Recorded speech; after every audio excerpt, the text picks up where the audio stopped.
Let's see, who are we missing here? We're missing Connie Jo.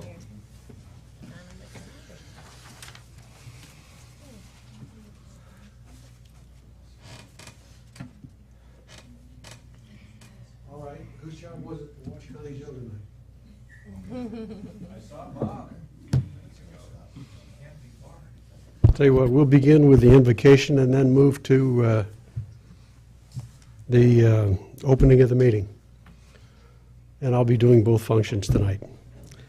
I have asked to do this invocation tonight because I supported getting the invocation on the agenda.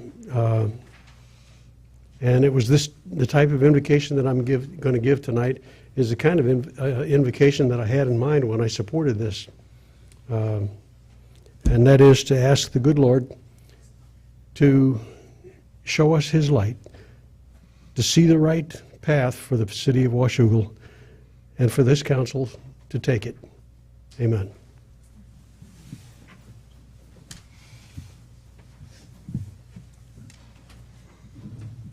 There we go.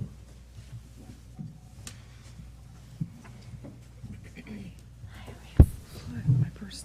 Don't worry about it. I'm not worried about it. I'm just saying it's there. Good evening, everyone. The meeting will come to order, and we'll begin with the Pledge of Allegiance. If you would stand and join us.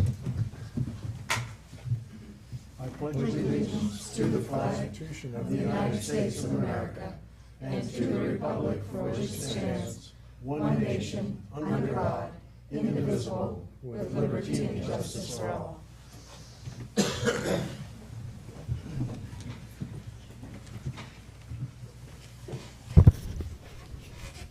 Thank you. What a nice way to begin a meeting.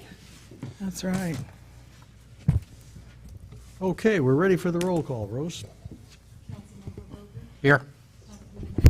Here. Councilmember Greenlee. Here. Councilmember Lindsay. Here. Councilmember McDaniel. Here. Councilmember Shoemaker. Here. Councilmember Freeman. Here. Student Representative Moore. Here. It appears we're all here. Are there any amendments to the agenda?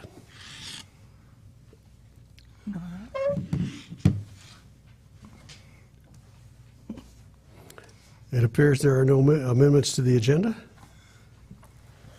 And we have a proclamation here that I will read in the mayor's absence. Get my cheaters on here.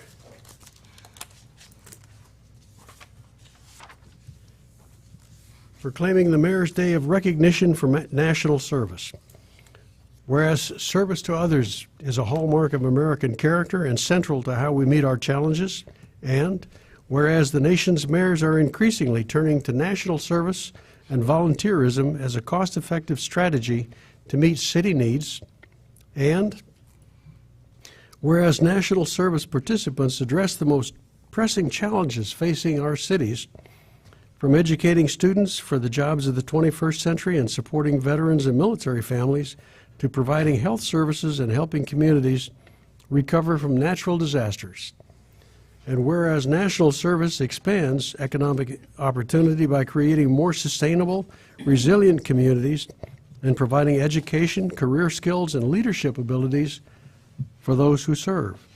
And whereas national service participants serve in more than 60,000 locations across the country, bolstering the civic neighborhood and faith-based organizations that are so vital to our economic and social well-being. And whereas national service participants increase the impact of the organizations they serve with, both through their direct service and by recruiting and managing millions of additional volunteers, and whereas national service represents a unique public-private partnership that invests in community solutions and leverages non-federal resources to strengthen community impact and increase the return on taxpayer dollars.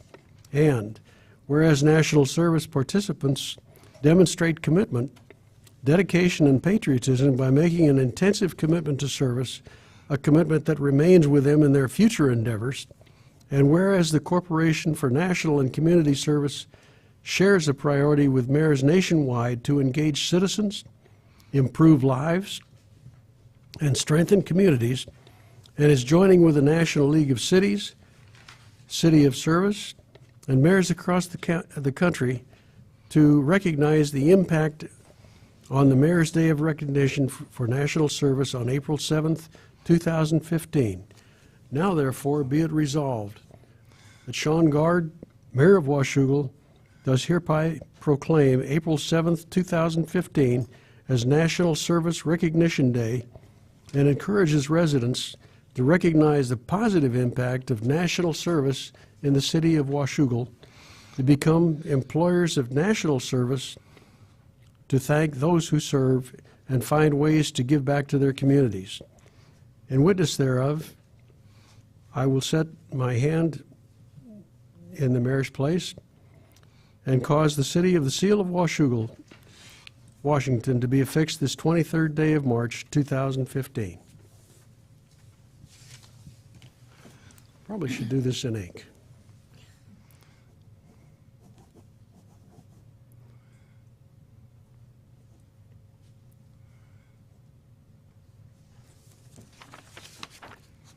And I'll hold that for pickup after the meeting.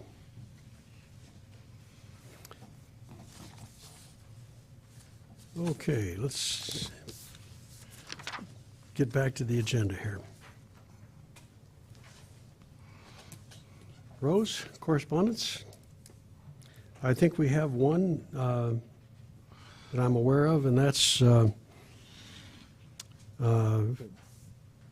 Mike Briggs has asked for a letter that he sent to be read into the record, and we will include it as part of the record. The council has been furnished a copy of that, I believe. And given the length of the agenda tonight and the seriousness of the issues, which may cause some discussion, I won't take the time to read his comments into the record at this time.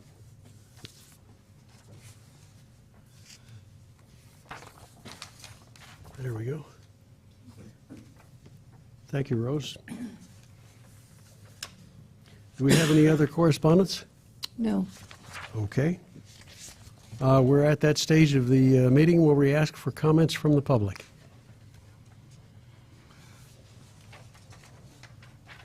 Please give us your name and address.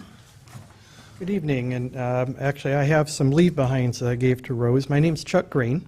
I live at 2705 Northeast 170th Street in Ridgefield, Washington, 98642.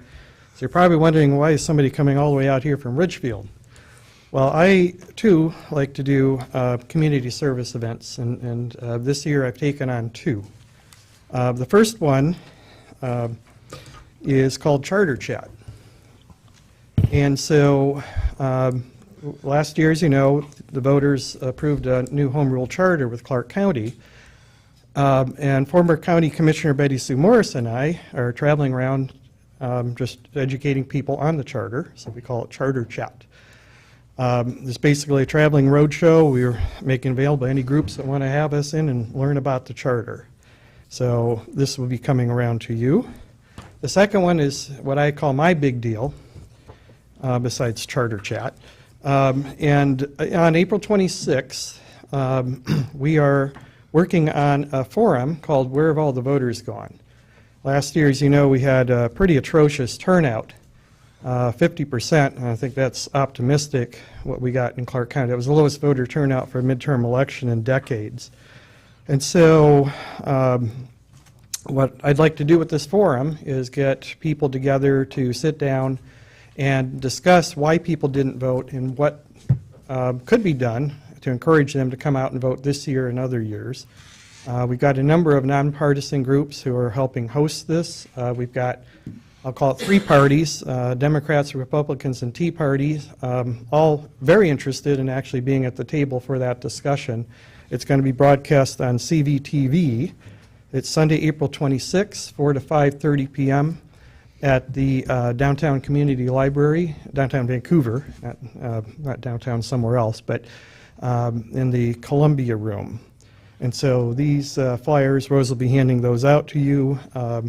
Contact information for both of these, my contact information is on these sheets, and if If you know of anybody that has questions about either of these events or would like to help out, please have them contact me. Thank you. Thank you. Good evening.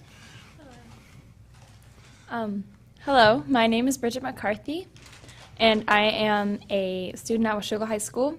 And may we have your address, please? I would like to thank the City Council for passing the ordinances against vape pens and drug paraphernalia. I wanted to express how much joy this has given to me, and I'm very proud of my community that we're taking steps for more healthy choices to help positively influence my peers and all the youth that are in our community. And for the record, may we have your address, please? Yes, 1100 Northeast 394th Avenue, Washougal, Washington. Thank you very much. Thank you.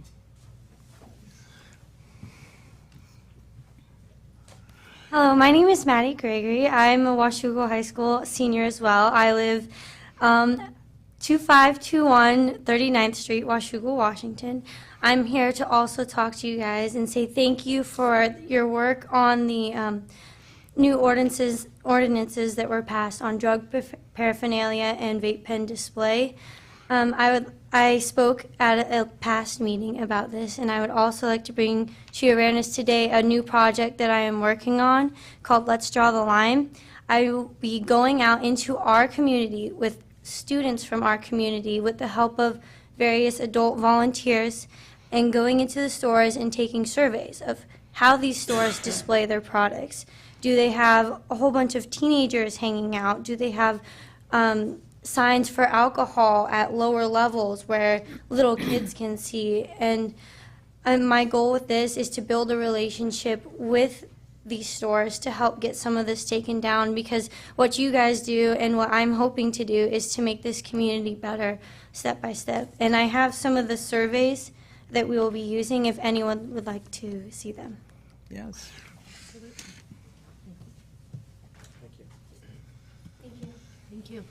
Thank you. I'm sure you'll get an enthusiastic response from us. I have several copies. Yes. Good evening. I'm John Lee, 444 Northwest Fremont Street in Camas. And I'm making the assumption that comments about the car tab fee are also be welcome, but later in the meeting. Is that correct, sir? Yes, public hearing. For the Yes, public during- hearing part? During the public hearing. Okay. So in that case, I want to thank you for your openness and your welcomeness, and I just want to applaud the two young ladies. It warms the cockles of my heart to see young people getting involved in their government, so I just thought I'd say thank you so much. Great job. Yeah. Is there any further public comment? Good evening, Margaret. I'm Margaret McCarthy, and I live at 1100 Northeast 394th Avenue in Washougal. And I think if the girls have to speak, then I have to too.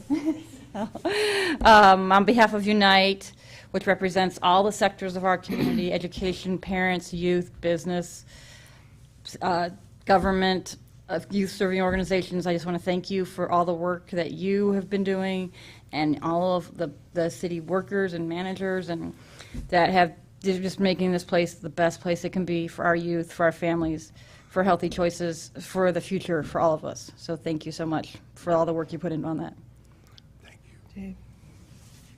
May I comment? Oh, it's not a fist bump? I'd like to thank you for all that you do for our Absolutely. community. I second You're that. outstanding. Oh, well, I have great people to work with, so Washougal was a great place to come together and to work on things that we can make a difference in. So thank you all. So. Thank you. Thank you. Just so the public knows, Margaret McCarthy works with the Public Safety Committee on a fairly frequent basis. And this is a good way to get things started when you want to do something in Washougal, is get to one of our council committees that handles these issues. If you can sell them on it, and there are usually 3 council members on a committee, they will bring it to the council and ensure that their colleagues understand that the committee supports this, and they ought to take a look at it too. Thank you very much. We'll close that out, and we'll move on to the consent agenda. The following items will be passed by a single motion to approve all listed actions and resolutions. There will be no discussion on these items unless requested by council. If discussion is requested, then the item will be removed from the consent agenda and considered separately.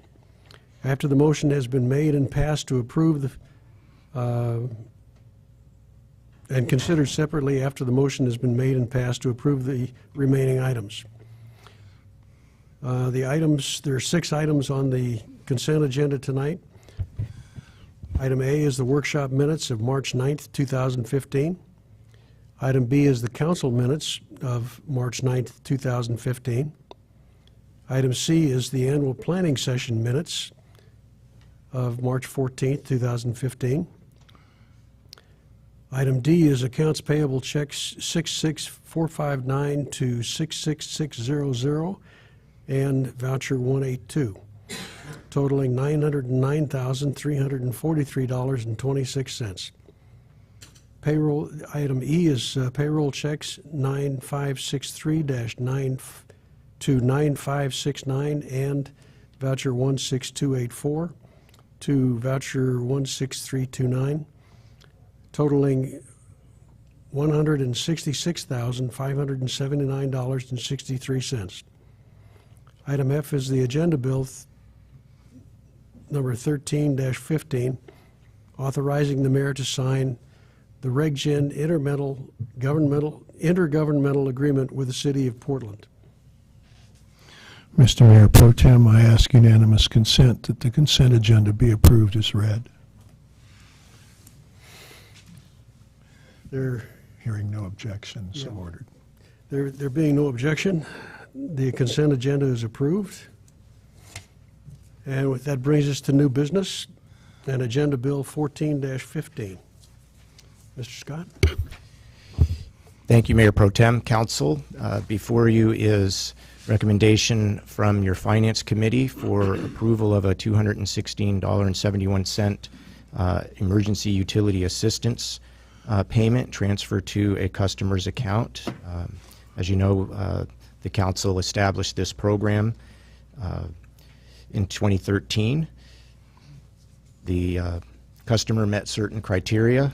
That's been reviewed by your Finance Committee, and they recommend that you authorize the transfer of funds from the Utility Assistance Program to the customer utility account.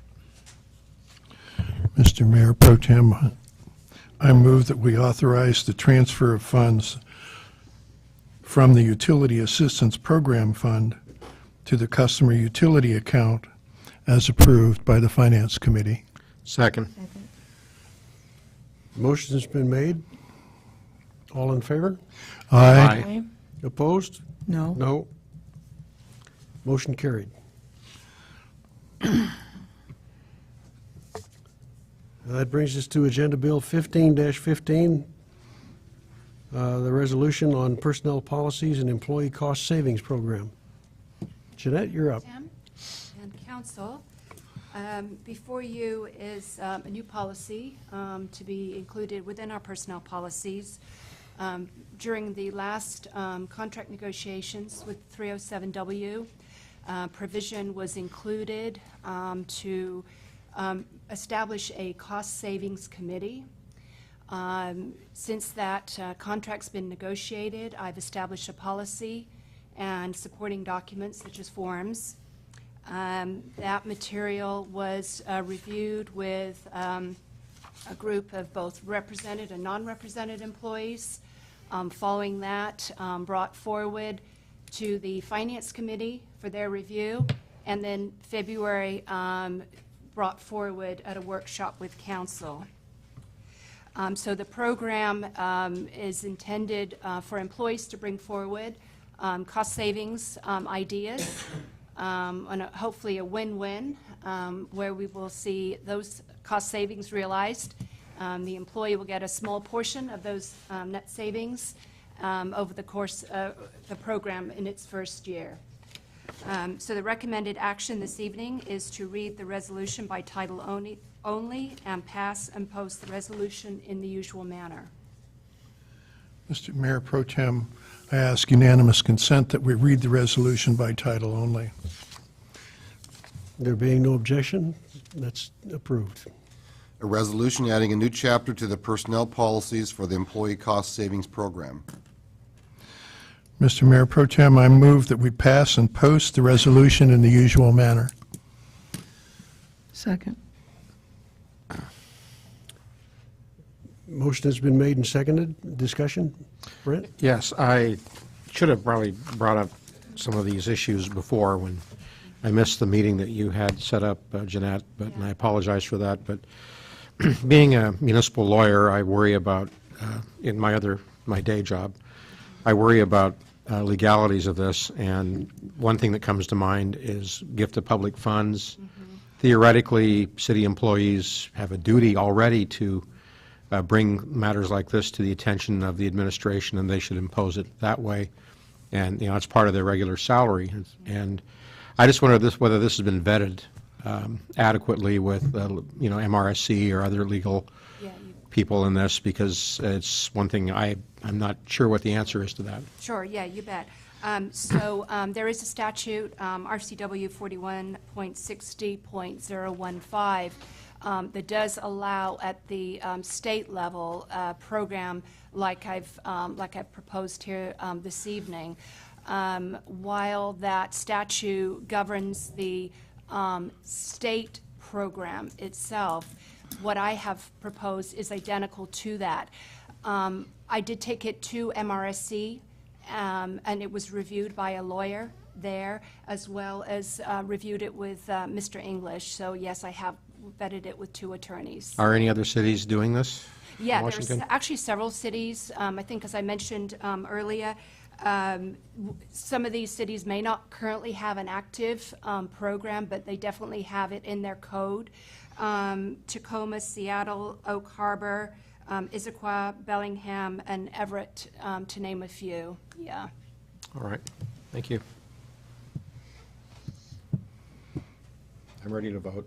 Any further discussion?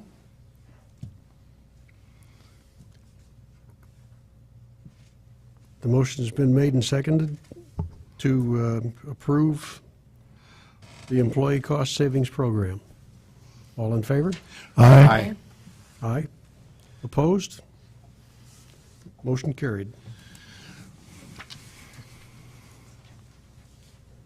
That's the way I like to see it. I love to see a 7-0 vote. That brings us to Agenda Bill 16-15, an ordinance amending Washougal Municipal Code, Chapter 10.32.100, the authority to issue notices. Good evening, Mayor Pro Tem, Council. Evening, Chief. What we have before you today is basically a new addition to code. It's under our municipal code 10.32, and this will grant authority to the police chief to give limited commissions to certain city staff.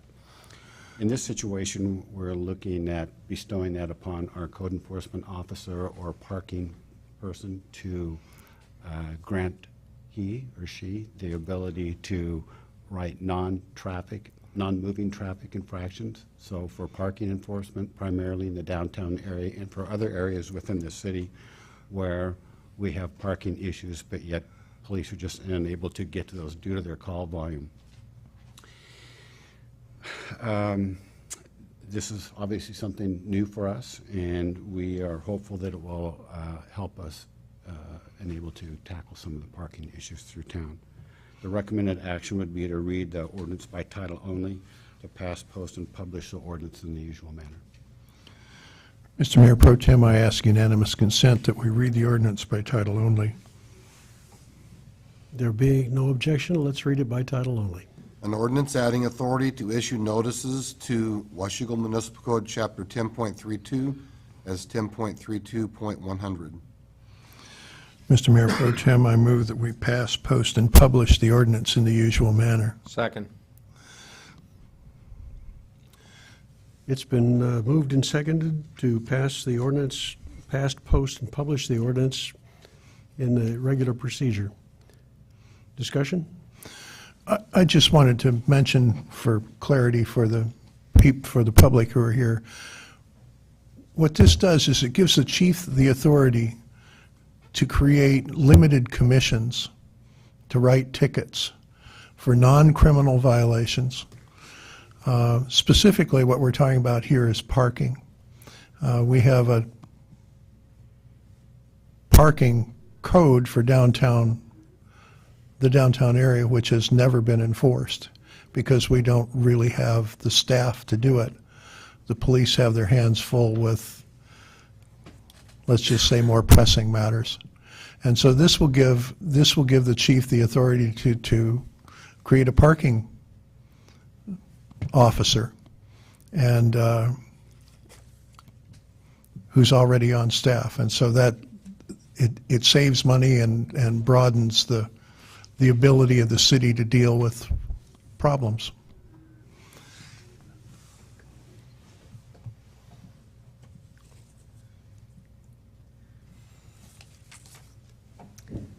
Further discussion? Briefly, Yes. we had a great discussion at the public safety meeting. Chewed on it quite a bit, had lots of questions and answers, and all of us were in favor of it. So you just mentioned that, when it comes to a committee, we should bring it to the council and make a recommendation from the committee. And we definitely were in favor of Sherry Montgomery doing this on behalf of our city. Thank you, Chief, for bringing that to us and for you being willing to take on more, if it be the will of the council. Thank you. It does help. Sherry is out tagging vehicles, so it just kind of completes that process for us so she can follow up on what she's already doing instead of transferring that over to an officer who may or may not get to it in a timely manner. So it will address some of those parking issues that are coming in from the citizens. So I think it'll be a good thing. It's the next step. Maybe she'll get inspired to be an officer one day. Maybe. A very good point. The Public Safety Committee approved this, and we looked at two things. One was making the best use of police resources that we have, and the other is try to clear up a problem with parking in the city. So the issue has been moved and seconded. Discussion is closed. All in favor? Aye. Opposed? I also voted aye, just wasn't quick enough to say it. Another 7-0, good. That brings us to Agenda Bill 17-15, a public hearing on an ordinance for a transportation benefit district. Dave, you're up. Thank you, Mayor Pro Tem, Council. Tonight is the first of two proposed public hearings on a proposed ordinance that would create a transportation benefit district whose boundaries or which boundaries would be coincident with the boundaries of the city and which governing body would be the council seated as the board of the transportation benefit district. The recommended action tonight is just to hold the first of the two hearings. As we mentioned, we are recommending that you have two hearings. It's significant issue to look at a TBD, so this is the first of two. There's no other action that's recommended beyond that. The second one you've already scheduled for April 13th. There were several questions that the council asked of staff at the workshop or over several workshops that we've done a little bit more research and have some answers for you. So I'm just going to walk through those briefly and then would recommend that you open the hearing. So one of the questions that came up, or really two of the questions that came up, have to do with the relationship between the county and if the county were to establish a transportation benefit district and the city, and timing and who's first and what would that all mean. There has been some general understanding, I believe, in the city family that counties in utilizing the authority to establish a transportation benefit district, that if they were to do so on a countywide basis before some of the constituent cities within the county did, that would be preventative to the city from establishing a transportation benefit district. And then similarly, even if cities were to establish a transportation benefit district but without a fee, just a placeholder district but without a fee, and then the county did one, a transportation benefit district, and imposed a fee, what would that mean for cities that had the placeholder transportation benefit districts? It is possible, but very, very, very unlikely, and I'll explain, very unlikely that there could be a set of circumstances where a county indeed could have a countywide transportation benefit district in some way that Washougal would not have a role in that and not benefit from the transportation benefit district. We consulted at length with MRSC on this question, and it was interesting because they told us that the statutes around the transportation benefit district were one of the ones that they pulled their hair out about. So it's ambiguous, and that's why I said it's very, very, very unlikely. However, the statute is clear that in order for a transportation benefit district to be established by the county, countywide, it has to do so with an interlocal agreement in place. It does not have to have an interlocal agreement with all of the cities within the county. It has to have an interlocal agreement in place with 60% of the cities in the county, which I believe in our case would be 5/8 of the cities. Additionally, the population of those 60% of the cities has to be 75% of the population of all the cities. In our county, you can imagine that for that to happen, the city of Vancouver would have to be a party to that interlocal agreement with Clark County. So if 5 cities in Clark County, if my math is right, 5/8 gets you to 60% or more, you would, and Vancouver was one of them, you would have an agreement that met that requirement. That part's clear. The part that's ambiguous is that the statute goes on further to say that that interlocal agreement must provide for the distribution of any revenue from the countywide transportation benefit district to all the cities. The ambiguity is what happens if a city is not a party to the interlocal agreement. For example, if Washougal decided not to be a party to that interlocal agreement. The MRSC attorneys are of the opinion that they would be required to distribute funds to us, but there is some ambiguity and they wish the statute would be clarified. They have no example to cite for any precedent on it because it doesn't exist. But they felt pretty confident that it's very unlikely that there would be a situation that could cause us to sort of be left out of a situation. We would be a party to an interlocal agreement, or we'd be working with our colleague cities, and it would be a big partnership effort. So everyone would theoretically be on the same page, and it would be a countywide thing.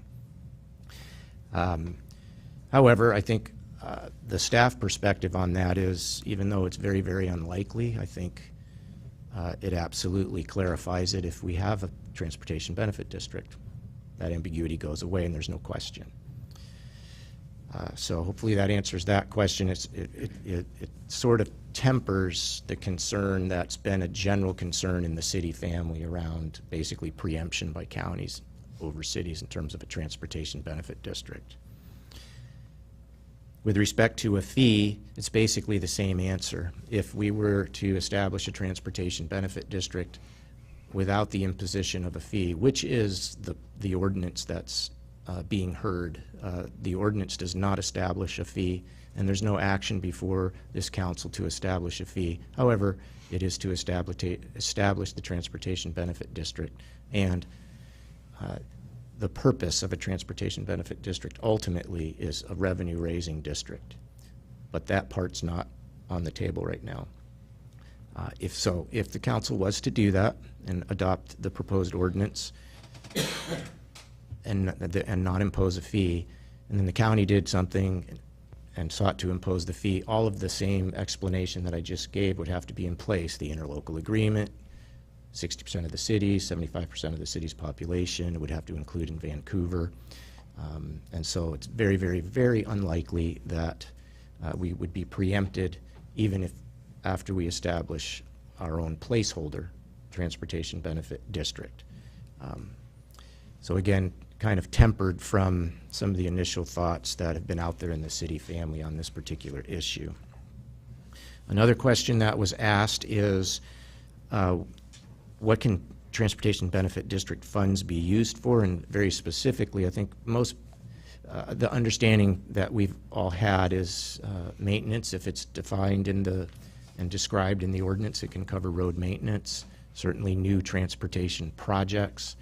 It's understood that those can be included. The question was specifically about salaries and benefits, basically operating costs around transportation projects. And the answer is that a transportation benefit district can fund operations if it is included.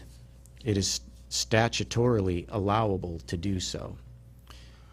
Operations include salaries and benefits, but it's discretionary for the council. It's not automatic.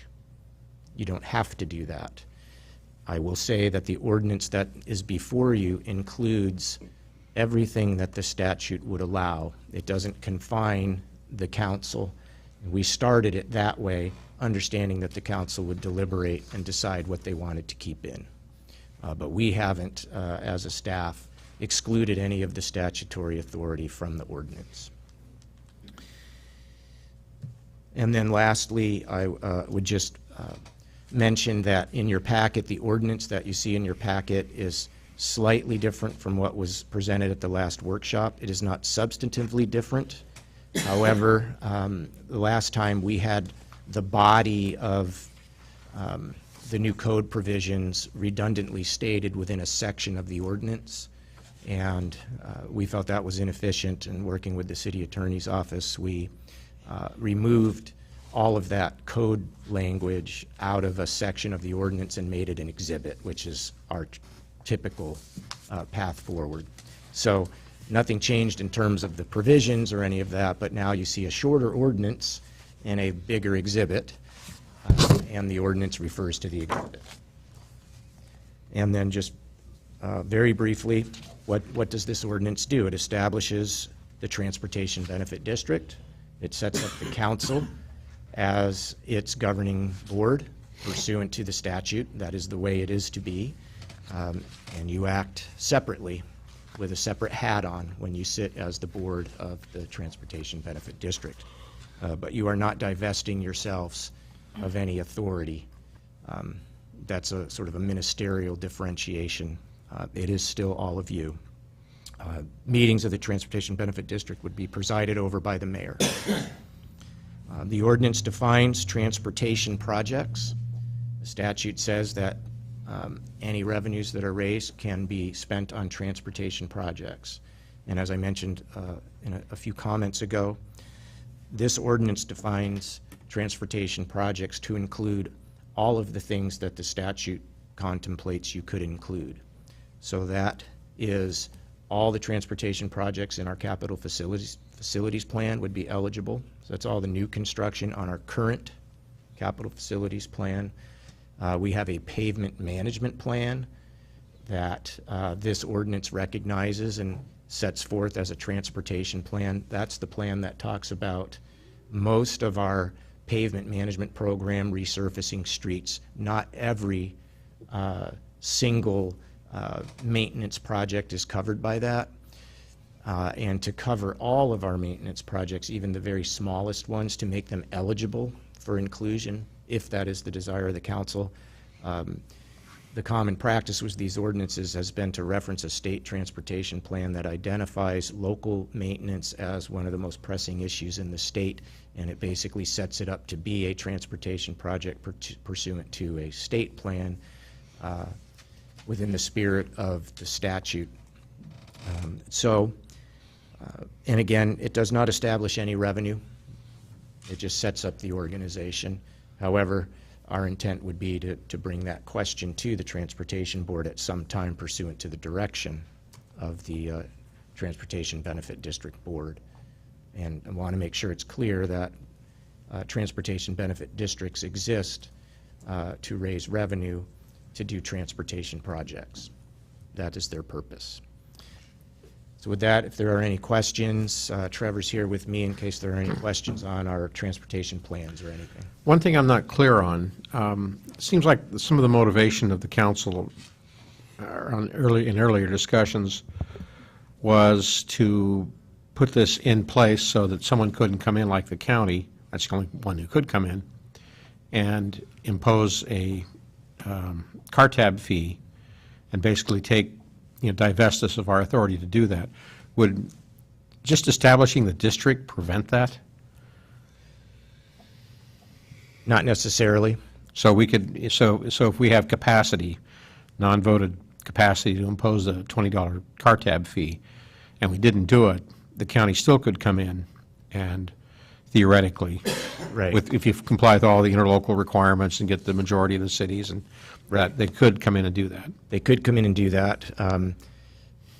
It sounds like an unlikely proposition. Oh, I think it's, but it's possible. it would be bizarre, Right. actually, I think. And potentially, we would get a distribution even if we were a holdout and we're not a party to that agreement. I just don't know what I just don't know how that would work, what strings would be attached to the distribution that would come from our residents paying a tab fee. I think it's an unlikely proposition. So yes, that concern has been tempered somewhat. MRSC cannot say with absolute guaranteed certainty that it could not happen, but they think it's unlikely. And I think because of the ambiguity in the statute, you have had that sort of sense. Cities have had a sense, not just our city, but other cities and even some other transportation organizations, that there's sort of been that specter of the county could do something like that.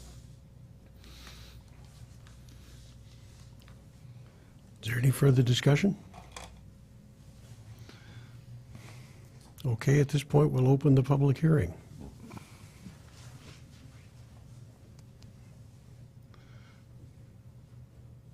John? Thank you. John Lee, 444 Northwest Fremont Street in Camas. Washougal would like to have more money to repair roads, bridges, and infrastructure. Current tax receipts don't provide enough funds for you or many of our other small cities. You're now considering creating a transportation benefit district, allowing for a new $20 car tab fee. This would provide about $215,000 to fund road repairs. There is another option for you.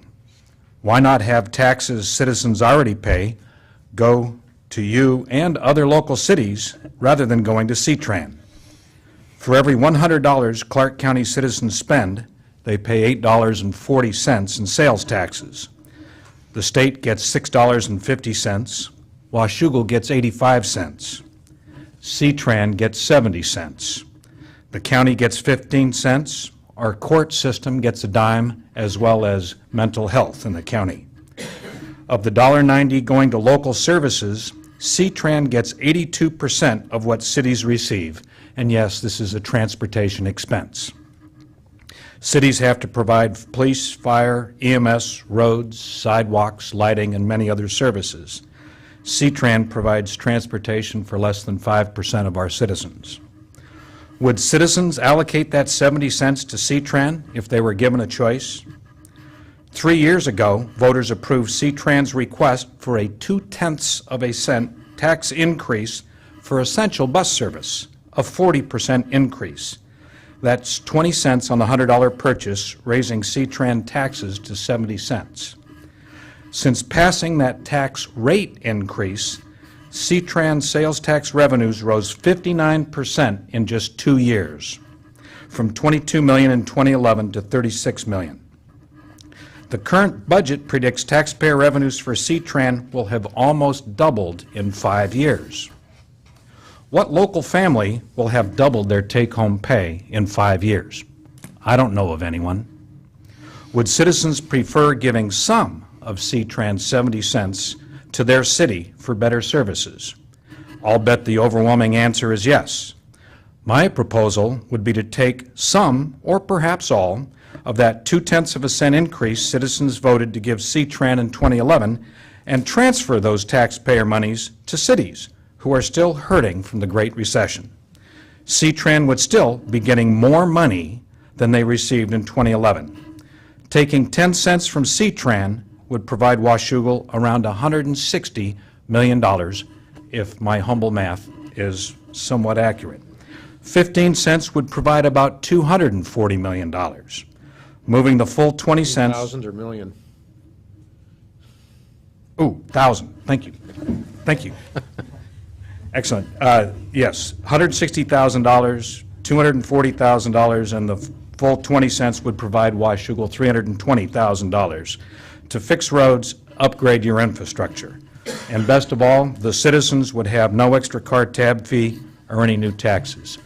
Thank you for correcting my public math counselor. As always, well done. Thank you very much for your attention. Thank you. Would anybody else like to comment on this? I have a question about Mr. Lee's remarks. Is there any way we could do that? I haven't studied that issue. I know the statute sets up some sales tax authority for the C-Tran and other agencies like it, and then there's voted sales tax. I would assume if it's possible statutorily, it would probably take a vote. I'd have to study. Probably a county-wide vote. I think Mr. Lee Potentially. probably knows the answer to that, and I think it takes a vote, doesn't it? Yes. County-wide vote, not just Washougal.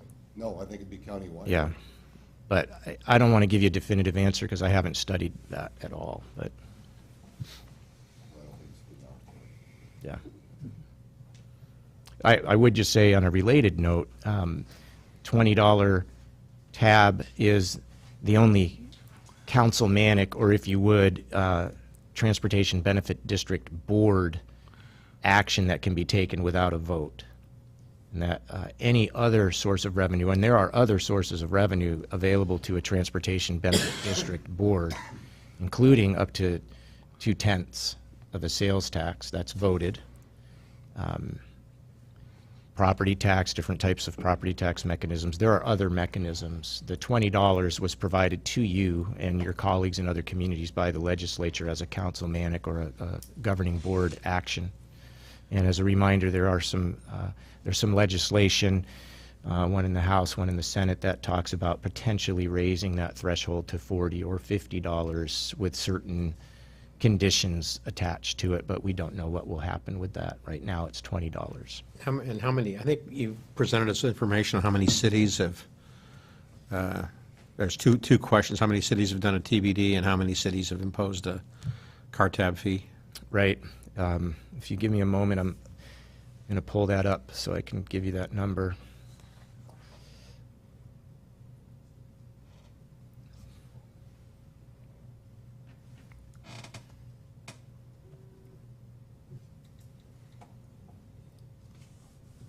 I think I moved that presentation to somewhere else. Well, it's... It was a pretty good-sized number. It was not 100, but it was like 70 or something like that. Yeah, there were dozens of communities that have done this. As the council deliberates, I'll find it. Seems like there were 6 cities that didn't have any money in the pot. Right. That's 6? 5 or 6 communities who have transportation benefit districts where either a revenue source sunsetted for whatever reason, or they never imposed yet a revenue, but they placeholdered a TBD. Right.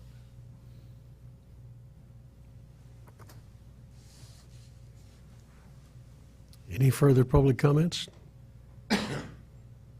Before I close the public hearing, I would like to ask our student representative, these are your roads, your future roads.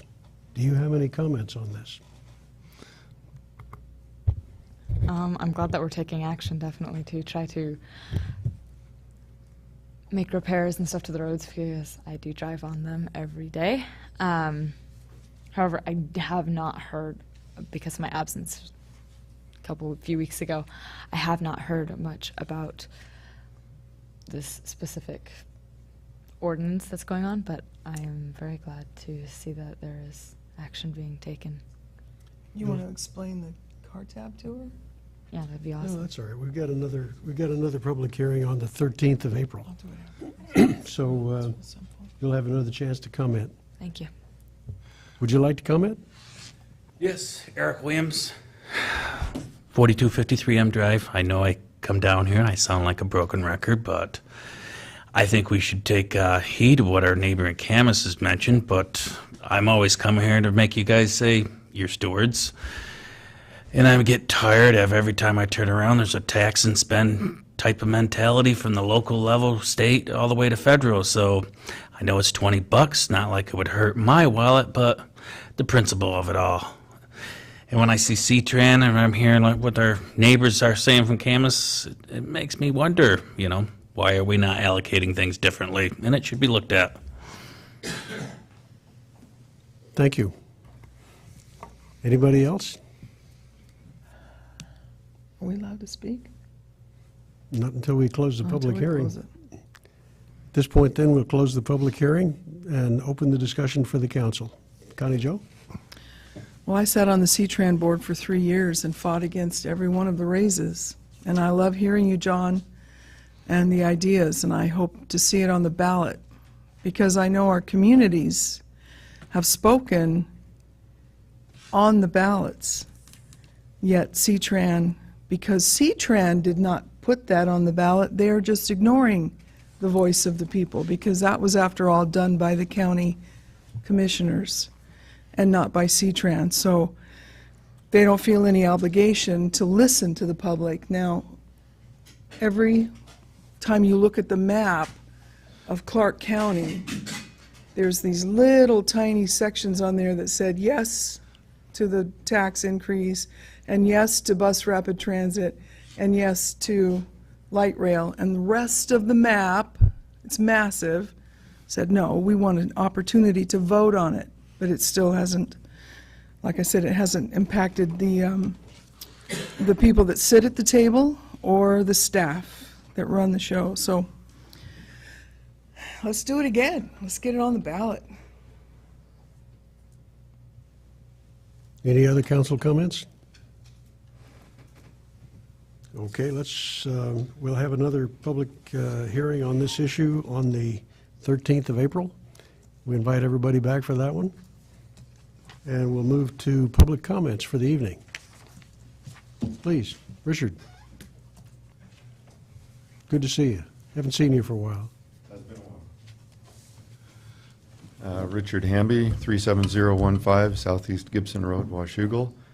I see that our state legislature is looking at a potential transportation package that has some money for potentially to help out with some much-needed projects that we have here. There's been a lot of discussion about rail traffic and how that cuts our city in half, and certainly an overpass additional to the one we have at Washougal River Road would be a big help. I came before you about 3 years ago, at the time asking that a second look or an additional look be given to putting that overpass at 32nd Street instead of 27th as is currently planned. I think it's fairly obvious that the 32nd Street location is more in line with our current traffic patterns. And I had a couple of handouts at the time that I handed out. One was a map that I'd drawn up showing both our current city limits, the size of Washougal, and also had colored in an area, and I wasn't allowing myself to be restricted by the growth management or the what was it called? I'm forgetting the term for, what's that? GMA boundary. Yes, that's it, the boundary. But up on the Mount Norway area, first of all, there's a lot of area that is within that current boundary, and a section of it, sizable, is set aside as an employment zone. But if you just look at the area or look at topographical maps, there's no reason why other than economy and time, that all of that area won't someday be part of Washougal. It's easily developed, and it's the only real place that we have to go as a city. And it's a much larger area than the current city is now. All of that traffic in the future is slated to come down Stiles Road, 32nd Street. And the current plan is pretty awkward to try and make a connection from there to Highway 14. The handouts that I had that one, and I also had, I'm referring to the map that I drew. The other one was a concept that I had drawn up that I thought might be a starting point for discussion for a possible way to solve the grade separation of the railroad at 32nd Street. After meeting with you, I had discussions with the mayor, with your city administrator, and with Jim Dunn, who was acting Public Works Director at the time. And I thank them for taking the time to meet with me with that. The final meeting, Council Member Lindsay attended with Jim Dunn.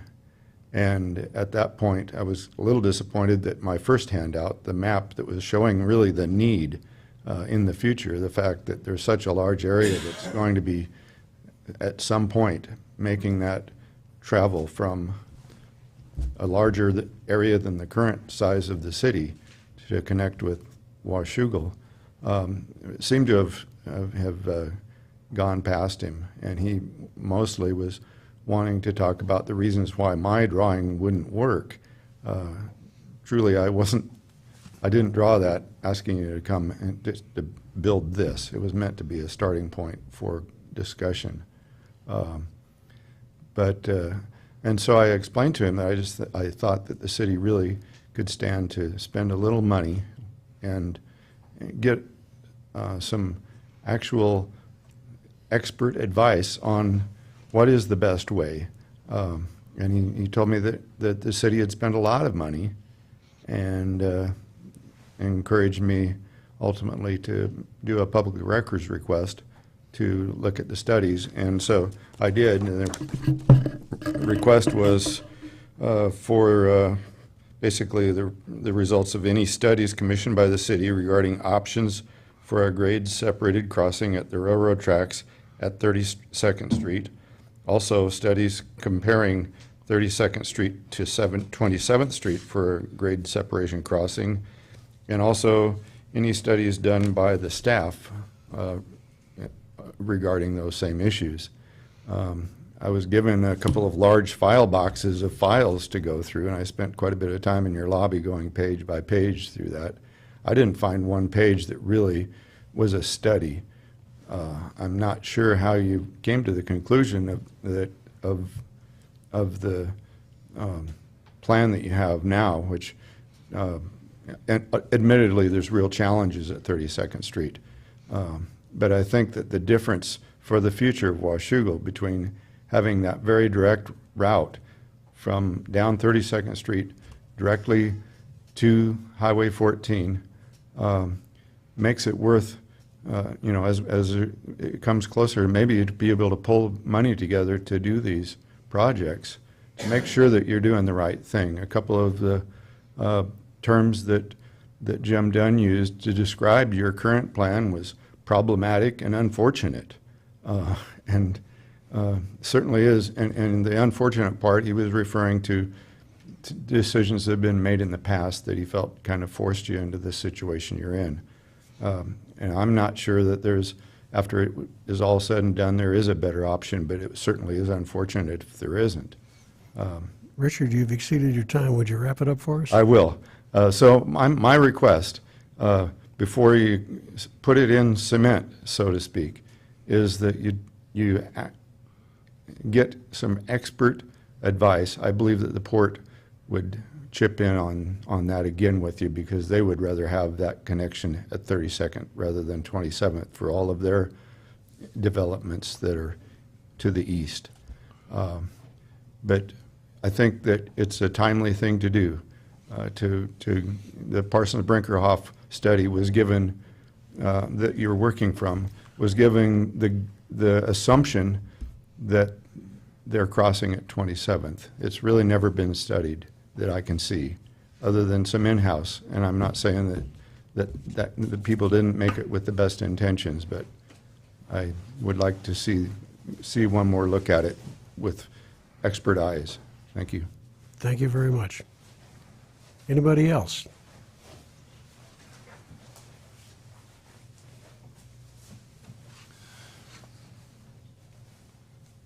Okay, we'll close the public comments.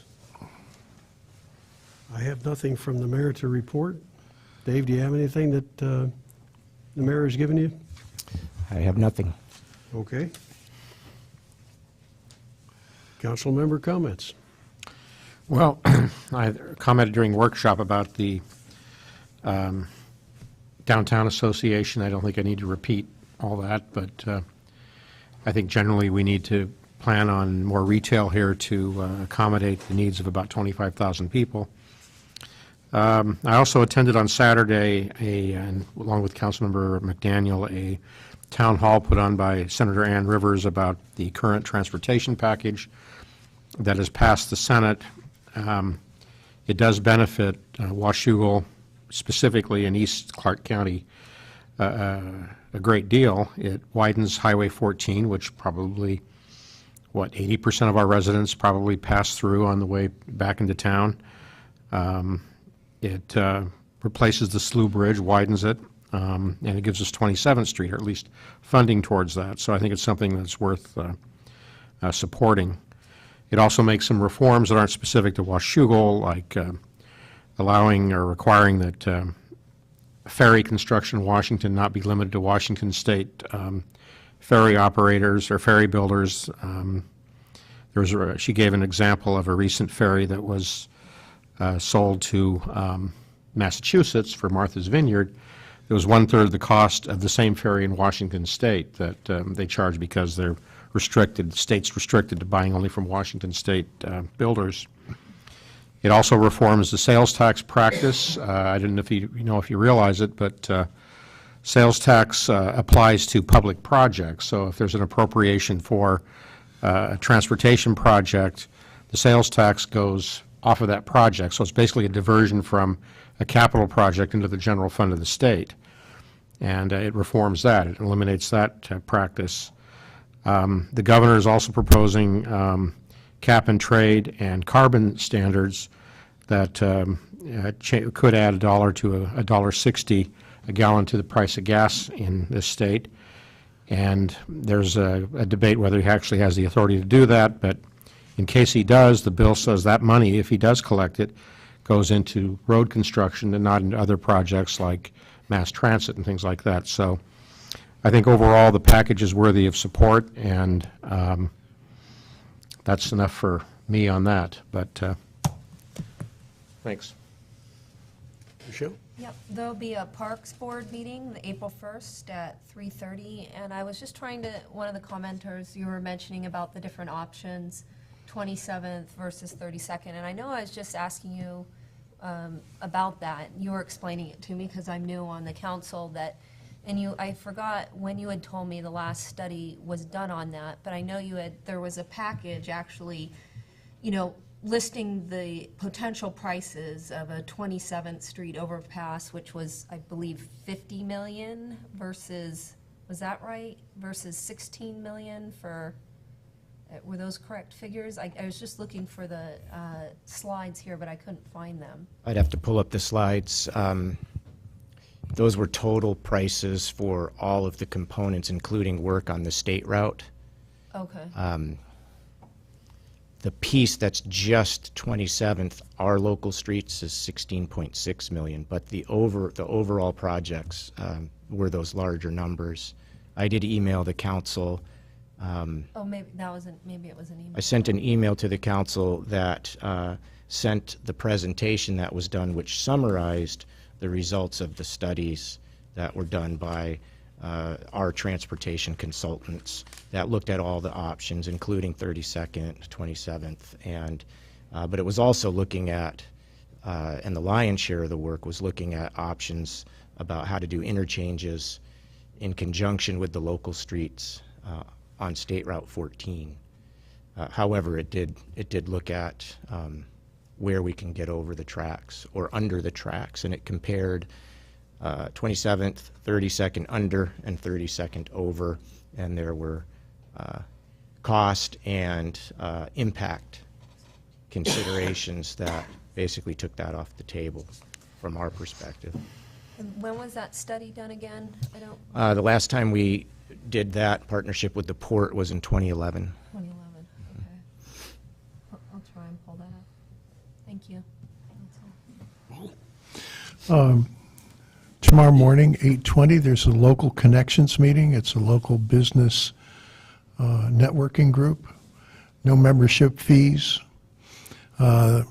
We rotate from business to business. Tuesday, it's at Columbia Ridge Senior Housing. I usually go, and I think I'll probably be there tomorrow morning. On Thursday, the 26th, Unite, the Community Coalition, the two young women and Margaret McCarthy, we're here from them. There's a general public meeting of that organization from 4:30 until 6 over at the Social Services Building on the second floor. On the 27th, I will be in a training all day from 8 until 5 on youth mental health first aid. I mean, I've had my CPR courses and all of that kind of thing, but this is a training that will be available. There are 30 of us who are taking the training this Friday, and it will be offered again in the community sometime in the future. On the 31st, just for fun, I'm going to a lecture by Esther Dyson, who is a name that some people may know. The title of the lecture is The Way to Wellville, the healthy challenge to create the healthiest communities. I will be fascinated by what she has to say.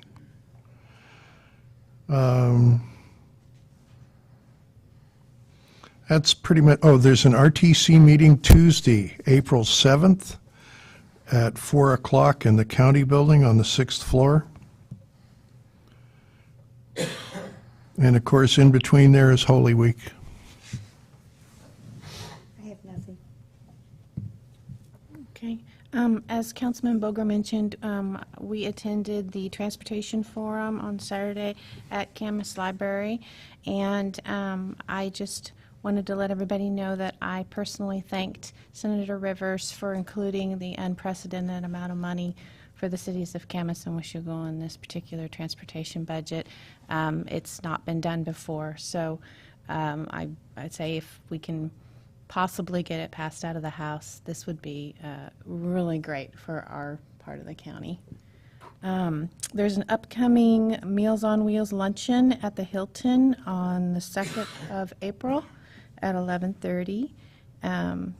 And you can probably get your tickets online for that. I will be attending as the president of the Meals on Wheels Steering Committee and a representative here from our Washougal Meals on Wheels program. That's it. Connie Jo?